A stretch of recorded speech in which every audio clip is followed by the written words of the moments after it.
അയ്യോ, ഇത് നമ്മുടെ CI അല്ലേ? ഷോ, അങ്ങേരെ പിടിച്ചോ ദൈവമേ.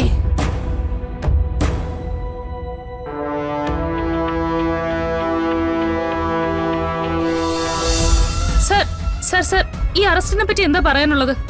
പോലീസ് ഡിപ്പാർട്ട്മെന്റിന്റെ ഉദ്ദേശം ഒന്നേ ഉള്ളൂ, സ്വയം ശുദ്ധീകരിക്കുക. സാമൂഹ്യ ദ്രോഹിയായ ഒരാളെയും ഈ യൂണിഫോമിനകത്ത് വച്ചു പറപ്പിക്കില്ല. വണ്ടി കേട്ട്. പ്രതികളുടെ കയ്യിൽ നിന്ന് പണം കൈപ്പറ്റുന്നതിനിടയിലാണ് അറസ്റ്റ് നടന്നിരിക്കുന്നത്. ഇയാൾക്കെതിരെ ഇതിനു മുമ്പും ഒരുപാട് കേസുകൾ വന്നിട്ടുണ്ട്. ഇപ്പോഴാണ് നിയമപരമായി ഇയാൾക്കെതിരെ ഒരു നടപടിയെടുക്കാൻ സാധിച്ചത്.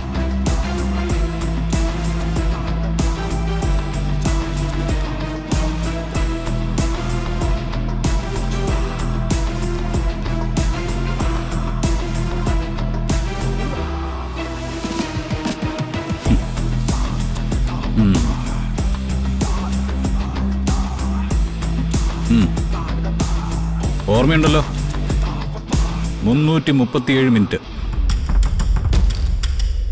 സാറേ, ഈ ഒരു നിമിഷത്തിന് വേണ്ടിയാ കഴിഞ്ഞ കുറേ മണിക്കൂറുകളായിട്ട് ഞങ്ങൾ കുറേ വേർത്തത്. അനാവശ്യ കാര്യത്തിന് മുത്തശ്ശിയെ ലോക്കപ്പിൽ ഇട്ടപ്പോഴേ ഞങ്ങൾ പറഞ്ഞതല്ലേ ഇതിന് പകരം വീട്ടുമെന്ന്. ഇനി വീണ്ടും നമുക്ക് കാണാം സാറേ, ഏതെങ്കിലും പെരുവഴിയിൽ സാറിന്റെ ദേഹത്ത് യൂണിഫോം ഇല്ലാതെ.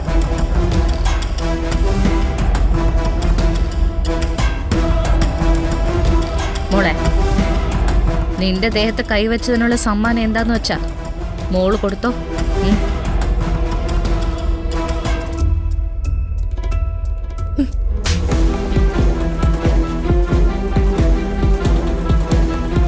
സന്തോഷമായോ നിനക്ക്? ഇനി മോളെ തൊട്ടവരെ ആരും സംരക്ഷിക്കില്ല. മോക്ക് നീതി കിട്ടിയിരിക്കും. ഇവനൊന്നും ഒരിക്കലും ഇങ്ങനെ ചെയ്യാൻ പാടില്ല.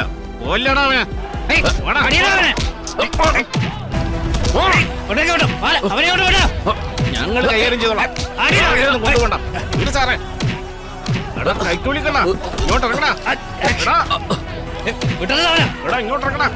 പോലീസാണത്ര, പോലീസ്. എന്തായിരുന്നു അവന്റെ അഹങ്കാരം? നീയൊക്കെ ഇങ്ങോട്ട് തന്നെ വരുമല്ലടാ, അപ്പൊ ഞങ്ങൾ എടുത്തോളാം. ഈ ഒരു കാഴ്ച മുത്തശ്ശിക്ക് നീ കാണിച്ചു തന്നല്ലോ. മുത്തശ്ശിക്കൊരു കാര്യം മനസ്സിലായി. മുത്തശ്ശിക്ക് കാവലായി നിങ്ങൾ ഉണ്ടാവുമെന്ന് മാത്രമല്ല, ആര് വിചാരിച്ചാലും നിങ്ങളെ വീഴ്ത്താൻ പറ്റില്ല എന്ന്. സംഭവിച്ചതൊക്കെ മറന്ന് മോള് പഠിക്കാനുള്ളത് പഠിക്കണം. മോൾ ആഗ്രഹിക്കുന്ന ഉയരത്തിലെത്തണം. എന്ത് സഹായം വേണമെങ്കിലും സാറിനോട് പറഞ്ഞാൽ മതി, സാർ ചെയ്തു തരും. കുഞ്ഞിന്റെ വിദ്യാഭ്യാസത്തിന് ഇവിടുന്ന് അവൾക്ക് എത്ര ഉയരങ്ങളിലേക്ക് പോണോ അതിന്റെ ആവശ്യങ്ങൾക്ക് നിങ്ങൾക്ക് ഓടി തളരേണ്ട കാര്യങ്ങളൊന്നും ഉണ്ടാവില്ല. അത് കണിമംഗല ഗ്രൂപ്പ് ചെയ്യും. എന്റെ മുത്തശ്ശിയും രാധികയും സാക്ഷി നിർത്തി ഞാൻ നിങ്ങൾക്ക് തരുന്ന വാക്കാത്. Thank you sir. അപ്പൊ മുത്തശ്ശി, ഇനി നമുക്ക് പോവാം സ്വസ്ഥതയോടെ. പോടാ, ഇത് നമുക്കൊന്ന് ആഘോഷിക്കണ്ടേ? വേണ്ടേ? വേണ്ടേ? പിന്നെ വേണം. ആലോചിക്കാം.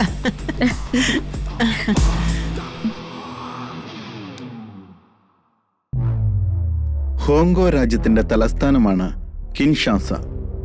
രാജ്യത്തിന്റെ ദേശീയ ഭാഷ ഫ്രഞ്ചാണ്. ഈ രാജ്യത്ത് ഏകദേശം 200-ൽ പരം ഭാഷകൾ ഉപയോഗിക്കുന്നതായി കണക്കാക്കപ്പെടുന്നു. മാസങ്ങൾക്ക് മുമ്പ് ഒരു നാടോടി പെൺകുട്ടി ക്രൂരമായി കൊല ചെയ്യപ്പെട്ട കേസ് പ്രതികൾക്ക് കൂട്ടുനിൽക്കുകയും അവർക്ക് രക്ഷപ്പെടാൻ ആവശ്യമായ തെളിവുകൾ സൃഷ്ടിക്കുകയും ചെയ്തതിന്റെ പേരിൽ സസ്പെൻഷനിലായിരുന്നു CI ചന്ദ്രമോഹൻ. ഉദ്യോഗത്തിൽ തിരിച്ചു കയറിയ ഈ സർക്കിൾ ഇൻസ്പെക്ടർ സമീപകാലത്ത് നടന്ന ഒരു പീഡന പരാതിയിൽ അലംഭാവം കാണിക്കുകയും പരാതിക്കാരിയായ പെൺകുട്ടിയോട് മോശമായി പെരുമാറുകയും ചെയ്തിരുന്നു. ACP കൃഷ്ണരാജിന്റെ നേതൃത്വത്തിൽ നടന്ന അന്വേഷണത്തിൽ പ്രസ്തുത കേസിലെ പ്രതികളെ രക്ഷപ്പെടുത്തുന്നതിനു വേണ്ടി ഭീമമായ തുക കൈക്കൂലി വാങ്ങിച്ച് നിയമം വളച്ചൊടിക്കുകയായിരുന്നു ഈ ഉദ്യോഗസ്ഥൻ.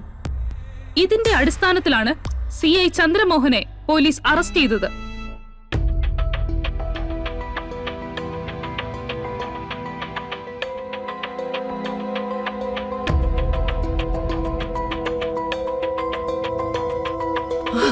അയ്യോ, ഇത് നമ്മുടെ CI അല്ലേ? ഷോ അങ്ങേരെ പിടിച്ചോ ദൈവമേ.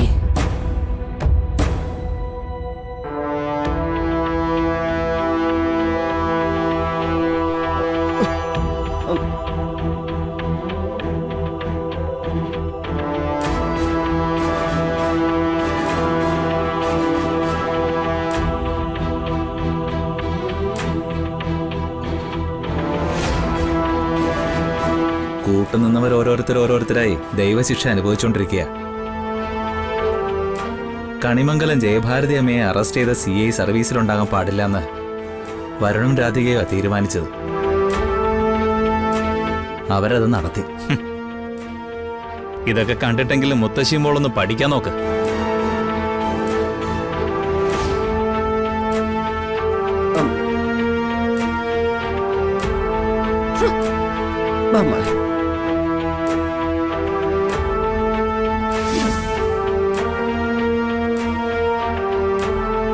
മുത്തശ്ശി, നമുക്ക് ആകെ ഉണ്ടായിരുന്ന ആശ്രയം ആ CI സാറാ. അയാളെ പോലും വരുണും രാധികയും കുടുക്കി. അച്ഛൻ പറഞ്ഞതുപോലെ ഇനി അവര് തിരിയുന്നത് നമ്മുടെ നേർക്കായിരിക്കും. കാലിനടിയിലെ മണ്ണ് ചോർന്നു പോയിക്കൊണ്ടിരിക്കുകയാണല്ലോടി മോളെ. അയാൾ ആർത്തിക്കാരനാ, പക്ഷെ നമ്മുടെ കാര്യത്തില് പൂർണ്ണമായി നമ്മുടെ കൂടെ നിന്നതാ. ആ, ഇനി ഗൗതം വിളിച്ചാലും നമ്മൾ ഒന്നിനും പോവണ്ട. പോയിട്ട് എന്തിനാ? അവനെ കൊണ്ട് എന്ത് ചെയ്യാൻ പറ്റൂ? മുത്തശ്ശി, എല്ലാം അവസാനിപ്പിക്കുകയാണോ? ഇനി നമ്മളൊന്നും പ്രതീക്ഷിക്കണ്ടെന്നാണോ പറയുന്നേ? മുത്തശ്ശി, എന്തെങ്കിലും ഒന്ന് പറ. എടീ, കൊടുങ്കാറ്റടിക്കുമ്പോ ചുറ്റുമുള്ള മരങ്ങളൊക്കെ വീഴും, ബലമില്ലാത്ത മേൽക്കൂരുകളൊക്കെ പറന്നു പോകും. പക്ഷേ പിടിച്ചു നിൽക്കാൻ ശേഷിയുള്ളവര് പിടിച്ചു നിൽക്കണം. വരുൺ നിന്റെ ഭർത്താവാണെന്ന് തെളിയിക്കാനേ നമുക്ക് CIയുടെ ആവശ്യമൊന്നുമില്ല. ഏതെങ്കിലും നല്ലൊരു വക്കീലിനെ കണ്ടാൽ അയാളത് കോടതിയിൽ തെളിയിക്കും. പിന്നെ വരുണിന് നിന്നെ സ്വീകരിക്കേണ്ടി വരും. പക്ഷെ അതിനൊക്കെ പിന്നെയും തടസ്സങ്ങൾ ഉണ്ടാവും മുത്തശ്ശി. വേറെ എന്തു വഴിയാടി നമ്മുടെ മുമ്പിലുള്ളത്? അച്ഛനും അമ്മയും പോലും കൂടെയില്ല. അവരും നമ്മുടെ നാശം കാണാൻ ആഗ്രഹിക്കുന്നത്. വരുൺ നിനക്ക് സ്വന്തമാക്കണം. അവന്റെ ജീവിതത്തിൽ നിന്ന് രാധിക ഇറങ്ങിപ്പോകണം. അതിനി കേസല്ലാതെ വേറെ മാർഗം ഒന്നുമില്ല. ആ എടി, കല്യാണ സർട്ടിഫിക്കറ്റ് നമ്മുടെ കയ്യിലുണ്ടല്ലോ. അത് കോടതിയിൽ കൃത്യമായി തെളിവാ. ശരിയാ മുത്തശ്ശി. നമ്മൾ ഇനി ഒതുങ്ങി പേടിച്ചിരുന്ന പറ്റില്ല. നേരിടാനുള്ളത് നേരിടുക തന്നെ വേണം. മുത്തശ്ശി ആരെങ്കിലും വിളിച്ച് നല്ലൊരു അഡ്വക്കേറ്റിനെ പറ്റി ചോദിക്കേ. നമുക്ക് പോവാം. ചാകുന്നത് വരെ തോറ്റു കൊടുക്കാൻ ഉദ്ദേശിച്ചിട്ടില്ല ഞാൻ. ആ അങ്ങനെ തീരുമാനിക്കടി. ഇനി ഇവിടുന്ന് അങ്ങോട്ട് ആര് മുമ്പിൽ വന്ന് നിന്നാലും നമ്മൾ എതിർക്കും. ഏത് തടസ്സം വന്നാലും അത് വെട്ടി മാറ്റിയിരിക്കും.